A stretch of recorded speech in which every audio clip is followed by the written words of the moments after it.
necessário vos é nascer de novo. João 3,7. O novo nascimento é o processo mais radical e integral concebível. É, de fato, algo mais que uma mudança, é uma criação. A regeneração é algo mais que uma mudança de vida ou de ter uma religião apropriada, pois não diz, necessário vos é ser lavados, necessário vos é ser melhorados, necessário vos é ser elevados, mas diz, necessário vos é nascer. Não basta que a vida presente, tal como se vê, seja renovada, nem que a natureza existente receba um vigor renovado e uma nova tendência, mas que necessário vos é nascer de novo. Tem que se receber uma vida nova e nenhuma melhoria da vida presente ocupará seu lugar. É também muito mais que uma mudança de opinião. Sempre tive medo daquelas pessoas que se gloriam quando são convertidas de um conjunto de opiniões religiosas a outro. Os melhores convertidos que se integram a uma igreja são aqueles que chegam diretamente do mundo. Os que migram de outras seções do cristianismo não são frequentemente as requisições mais valiosas. Algumas vezes, tal como os convictos que abandonam seu país pelo bem do mesmo, beneficiam mais o seu grupo abandonando-o do que mostrando-se ante a seção recém-adotada da igreja como simples lucro. O texto não diz, vocês têm que mudar suas opiniões e absorver novos conceitos, mas diz, necessário vos é ter uma nova natureza, necessário vos é nascer de novo. Os conceitos podem ser modificados uma e outra vez e, contudo, o homem pode não estar mais perto de converter-se em um filho de Deus, mas se o Espírito Santo muda a natureza, então se realiza um novo nascimento. Isto, e nada que não chegue a isto, é o que pode levar um homem ao céu. Tem que converter-se em uma nova criatura em Cristo Jesus. O processo do novo nascimento é tão completo que é muitíssimo mais que uma modificação na forma de pensar de um indivíduo, ainda que fosse sobre o melhor dos assuntos. Um homem pode considerar agora que seu dever é ser religioso, quando antes era um libertino. Pode perceber agora que seu dever é ser sóbrio, quando antes era um bêbado. Pode sentir que é seu dever agora ser diligente, quando antes era um imprudente. Mas todas essas coisas tomadas em seu conjunto não equivaleriam ao novo nascimento. Nos regozijamos com uma reforma do tipo que for. Quanto menos pecado houver no mundo, melhor. Mas apesar de tudo isso, não se teria alcançado o ponto vital por meio de todas as alterações do pensamento, e ainda da vida, das que for capaz o homem, pois o texto segue vigente depois de todas as renovações, conversões e reformas que são possíveis para a carne e o sangue, desprovidas de ajuda, e clama com voz severa e inalterável, necessário vos é nascer de novo.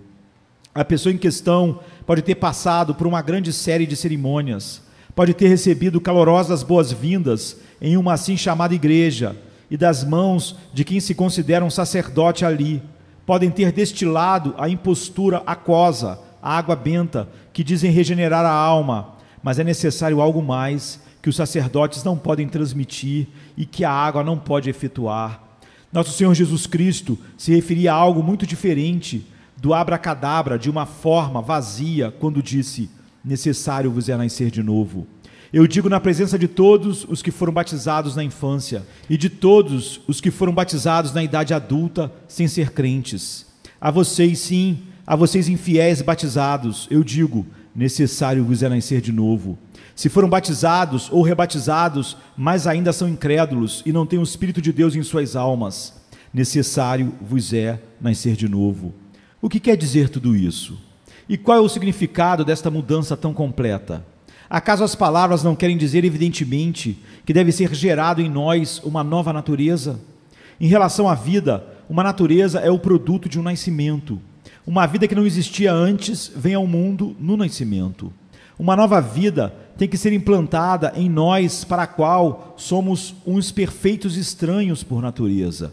É algo que está mais além do que nos pertence ao nascer segundo a carne. É uma vida que não estava latente no infante e que não pode ser desenvolvida gradualmente na educação da criança, mas é uma vida que está completamente ausente até que a graça soberana a implante ali. Necessário vos é nascer de novo. Tem que ser criados novamente. ou como diz a Escritura, renascidos para uma viva esperança. A vida em seu interior tem que ser uma criação tão nova como foi a luz quando Deus a gerou em sua palavra, ou como foi o mundo quando Deus o formou do nada. Tem que realizar-se em vocês uma obra do poder divino igual a que ressuscitou ao Senhor Jesus Cristo dos mortos e lhe deu glória. Falando de nosso nascimento comum, com uma nova vida começa uma nova experiência. Para o menino recém-nascido, tudo é novo. Cada dor, cada sensação de prazer, tudo isso é uma novidade para ele. Não conheceu nada antes de tudo isso. E ainda que quando nascêssemos de novo, pudéssemos haver alcançado já a maturidade ou até a velhice, a vida espiritual é toda uma nova experiência. Há novos sentimentos de contrição, há uma nova fé, há um novo gozo, uma nova esperança. Tudo é novo. As coisas velhas passaram, todas são feitas novas. Ainda que o homem pudesse ter percorrido muitos caminhos e experimentado muitas sensações, no instante em que nasce de novo, é um estranho em uma terra estranha e é conduzido em um caminho que não conhece e em sendas que nunca viu. Todas as almas jovens recém-nascidas para Deus, por mais velhas que pudessem ser quanto à contagem física, se regozijam na sagrada novidade da nova vida e lhe dão graças e bendizem a Deus que pôs sua mão a trabalhar uma segunda vez e os vivificou a uma vida nova. Agora, como há uma vida nova e uma nova natureza e uma nova experiência, assim também há, tanto para o menino que nasceu, como para o homem ao qual foi regenerado, um novo mundo. Tudo é novo para um menino. Seus irmãos e irmãs lhe assustam.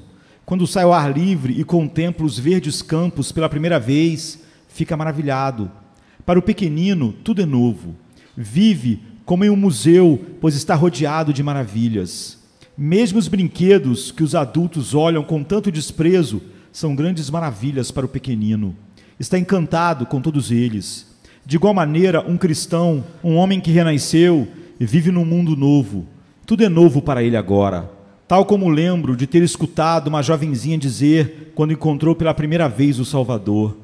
Quando veio para confessar sua fé em Cristo, disse: eu estou completamente mudada, ou o mundo está. E não pude evitar dizer-lhe que eu esperava que ambas as opções fossem válidas. Eu esperava que ela mesma tivesse mudado e que esta mudança tivesse produzido a outra, de maneira que todas as coisas haviam se tornado novas. Há um novo céu e uma nova terra reservados para nós proximamente. E ainda agora, enquanto estamos neste mundo, ele já não é mais para nós o que é para o homem não regenerado, o homem carnal. Para quem nasceu duas vezes, o mundo está de cabeça para baixo.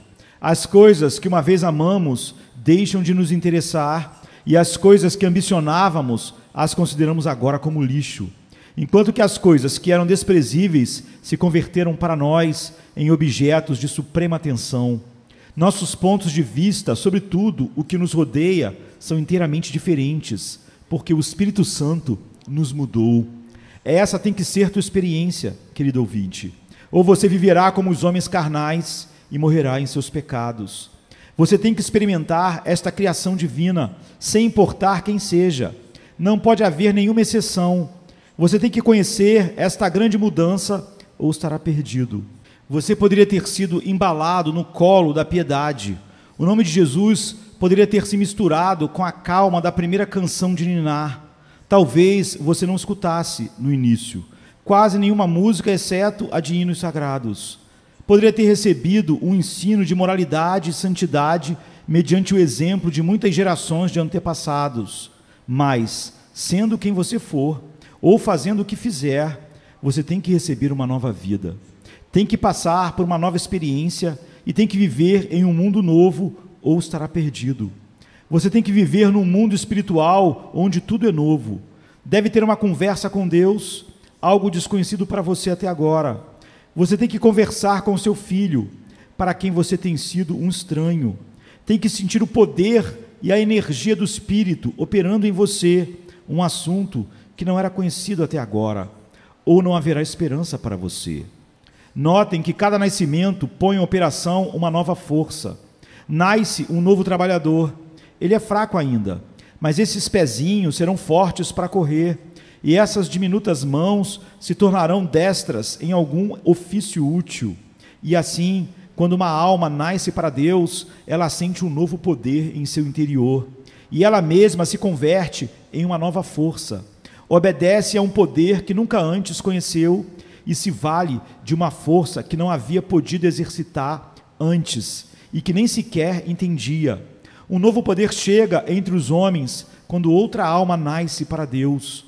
O mundo espiritual é mais forte e o mundo carnal fica mais fraco pelo nascimento de outro homem espiritual. Eu não sei como expressar o assunto de uma maneira melhor, mas creio que lhes mostrarei que a regeneração é uma mudança integral. Nascer de novo não é nenhum jogo de crianças. Não basta que um homem se levante, influenciado pela pregação de um sermão, e diga: o sermão me impressionou e me comoveu, e eu acho que fui convertido. Há uma grande diferença entre dizer nasci de novo e realmente experimentar o nascimento celestial. Não bastará fazer uma profissão, nem sequer mantê-la honrosamente durante anos, pois alguns quase parecem apóstolos e, contudo, foram por completo filhos da perdição. Você tem que chegar a conhecer vitalmente em sua própria alma, de fato e em verdade, no que consiste que a carne seja crucificada com Cristo e que uma nova vida seja implantada em você sobrenaturalmente por obra do Espírito Santo. Ou, do contrário, você não poderá entrar no reino de Deus. A obra é radical, espiritual, prodigiosa e divina. Necessário vos é nascer de novo. Essa passagem é extraordinária. É extraordinariamente maravilhosa no sentido do mistério, quanto à sua maneira. Não é fácil pregar sobre esse texto e tentar ir aos detalhes minuciosamente, pois se o fizéssemos, poderíamos nos aventurar indo muito longe.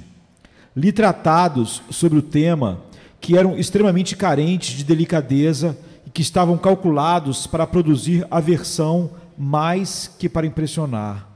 Nós não bisbilhotamos e não devemos nos intrometer em um segredo divino. O vento sopra de onde quer e você escuta o som, mas nem sabe de onde vem nem para onde vai. Assim é todo aquele que é nascido do Espírito. Quem poderia saber como o Espírito Santo atua? Sabemos que atua por meio da palavra de Deus, que bendiz a verdade que se lê em um livro ou que se escuta do ministro. Isto sabemos, mas como é que penetra no coração? Como é que cria um espírito em nosso interior? Como gera em nós a vida espiritual? Quem poderia responder senão unicamente a Deus? Mas, por outro lado, não queremos sabê-lo. Nos basta que nos assegure o fato. Não queremos bisbilhotar quanto à maneira. A comunhão íntima com Jeová é com os que lhe temem. Eles conhecem na prática o que é nascer de novo, mas eles mesmos não poderiam explicar como o vento sagrado sopra, nem como o Espírito opera no coração humano. Houveram muitas discussões com respeito a se o Espírito de Deus, por dizer assim, entra em contato diretamente com a natureza do homem, ou se opera sempre na e pela verdade e pensamento, e etc. Não é necessário que adentremos em tudo isso. Preferimos admirar, ficar assombrados e adorar, pois isto é melhor que compreender simplesmente, já que um homem pode entender todos os mistérios e, sem dúvida, ser como o metal que ressoa ou o símbolo que retine. É um mistério quanto ao caráter sobrenatural da operação, pois invariavelmente a verdadeira regeneração é sempre sobrenatural. Não há dúvida de que a influência moral faz muito pelos homens, que as relações frequentemente melhoram os costumes e os hábitos dos homens, de que a educação pode produzir grandes resultados, especialmente se é do tipo certo. E não há dúvida de que a humanidade pode chegar a desenvolver-se muito do que é admirável, honesto, amável e de bom nome. Mas isso não é para nada pertinente, pois não é o que nosso Salvador quis dizer. É insuficiente para o novo nascimento e é, na verdade, algo completamente diferente. O Espírito Santo, a terceira pessoa na bendita Trindade, tem que vir para atuar em nós da mesma maneira que Deus atuou na criação deste mundo. Ou, do contrário, não nascemos de novo. Não é suficiente que, por nós mesmos e com a energia da nossa velha natureza, comecemos a orar e nos arrepender e assim sucessivamente. Pois tudo que provém da nossa carne seguirá sendo carne. Mas na regeneração, quem começa por infundir a vida é o Espírito, e por isso a nova natureza começa a orar e se arrepender. O que é nascido do Espírito, Espírito é, e portanto o novo nascimento deve ser uma operação espiritual para produzir essa natureza espiritual, sem a qual não pode ver nem entrar nas coisas de Deus. Este é um assunto importante para você, querido ouvinte. Se é que simplesmente assistiu aos meios de graça e foi um amante das formas externas do Evangelho. Quero dizer que você tem que experimentar uma mudança que está mais além do seu próprio campo de ação. Que nem todos os homens neste mundo, nem todos os anjos no céu poderiam operar em você, mas que o próprio Deus tem que realizar. Na verdade, quero dizer isso, não quero dizer nada menos que isso. Tenho que entender, pergunta você, que uma grande força tem que operar em mim tanto como fez em minha criação? Quero dizer tudo isso, e que é necessário tanto poder para fazer com que você nasça de novo, como foi necessário para criar o mundo. Sim, e que se necessita em toda a sua plenitude o mesmo poder que ressuscitou a Jesus Cristo dos mortos, depois de repousar por 3 dias no sepulcro, para ressuscitar você da sua morte do pecado, e tem que avivar-se, se é que ressuscitou alguma vez. É algo maravilhoso que o Espírito de Deus condescenda a realizar essa obra e que Deus se envolva na obra uma segunda vez. É surpreendente que quando a vasilha estava estragada e arruinada sobre a roda, em vez de quebrá-la e fadá-la à destruição, empregou de novo todo o seu poder e deu forma à argila, segundo o seu próprio modelo. Ele se digna a fazer com que nasçamos de novo, para que, ao final, sejamos a imagem de Jesus, o primogênito entre muitos irmãos. Necessário vos é nascer de novo. O infinito Jeová tem que dignar-se a ser nosso Criador uma segunda vez, ou nós temos que perecer irremediavelmente. Esta obra é maravilhosa devido à grandeza da relação a que nos introduz. O menino que nasce tem um pai pelo simples fato de ter nascido, e nós que nascemos do alto clamamos Abba Pai pelo simples feito de sermos regenerados. A adoção nos dá os direitos de filho, mas unicamente a regeneração nos dá a natureza de filhos. Como somos filhos, Deus envia o Espírito do seu Filho a nossos corações, pelo qual clamamos Abba Pai.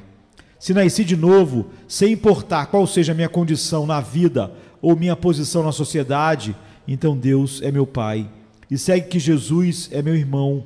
E isso não é meramente algo formal e nominal, tal como os homens chamam entre si irmãos quando não há uma relação real. Mas há uma relação real entre nós e Cristo, entre nós e Cristo Jesus e o Pai Divino, pois somos feitos participantes da natureza divina. Nós somos filhos de Deus, e sendo filhos de Deus, então somos irmãos de Cristo. Deve ser assim, e se entende disso que, se somos filhos de Deus, então somos herdeiros. E se Cristo é o herdeiro, nós somos co-herdeiros com Ele. Irmãos, que privilégio emana da relação que surge do novo nascimento. Pois então nosso Pai se compromete a nos apoiar, consolar, educar e tudo que seja necessário para a nossa perfeição no dia da nossa volta para casa, quando veremos face a face. O que pode acontecer a um homem que seja tão grande como nascer de novo? Suponham que alguns dos mais pobres da terra, que varreram as ruas por uma quantia ridícula e mesquinha de dinheiro, foram elevados subitamente por um favor real a ser pares do reino. Ou imaginem que, por alguma revolução da roda da província, se converteram em imperadores e reis. Contudo, o que há com isso? A mudança seria extraordinária e provocaria o assombro dos homens, pois as passagens da história que têm sido consideradas as mais dignas de se levar em conta têm sido aquelas em que os indigentes têm sido ascendidos do montouro ao trono, e no que os pescadores têm jogado de lado suas ásperas roupas para cobrir-se com a púrpura imperial. Mas essas subidas, do nada à grandeza, são insignificantes e triviais comparadas com a mudança de passar de ser um escravo de Satanás a se converter num filho de Deus. Ser promovidos por Deus mesmo, desde a escuridão, a degradação e a escravidão sob as quais somos colocados pela queda e pelo pecado real, até chegar à liberdade, à glória e à bem-aventurança eterna dos filhos de Deus, isto excede a toda concepção. Isso só pode ser nosso devido a nascermos de novo. Nosso primeiro nascimento nos faz filhos de Adão, nosso segundo nascimento nos faz filhos de Deus. Ao nascer da carne, herdamos a corrupção. Devemos nascer de novo pelo Espírito para herdarmos a incorrupção. Vimos a este mundo como herdeiros da dor, porque somos filhos do homem caído. Nossa nova vida entra no novo mundo, sendo herdeiros da glória, porque descende do segundo homem, do Senhor do céu. Desta forma, falei sobre o caráter maravilhoso desta obra, assim como também sobre quão completa ela é.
Take me